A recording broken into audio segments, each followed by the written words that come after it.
अस्सलाम वालेकुम दोस्तों, क्या हाल चाल है। आपको लगता है कि ये गाड़ी गुजर जाएगी यहाँ से? क्या ख्याल है?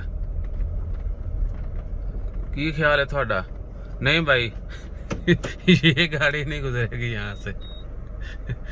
वो आगे से जाकर ट्राई करते हैं कि रिवर्स जो है ना वो पता चल जाएगा।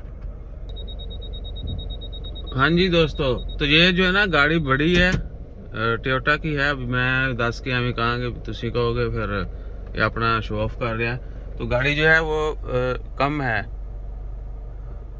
यानी नहीं गुजरेगी। ड्रम जो है ना वो ज़्यादा क्लोज रखे हुए हैं, तो इतने तो ही गुजरनिया ने दूजियां केड़ियां की कहते ने, वो यह भी गलती होगी। हाँ जी, तो मैं क्या कह रहा था, इधर वही गुजरेंगी इको जो सबसे ज़्यादा ड्राइविंग के लिए इस्तेमाल होती है ना, इको, वो गुजरेगी सही। तो मैं डेजर्ट में पहुंच चुका हूँ, इधर उधर डेजर्ट, रेत ही रेत। तो फिर इंशाल्लाह मिलते हैं अपनी अगली खबर के साथ। दुआ में याद रखें। जज़ाकल्लाह, अल्लाह हाफिज़।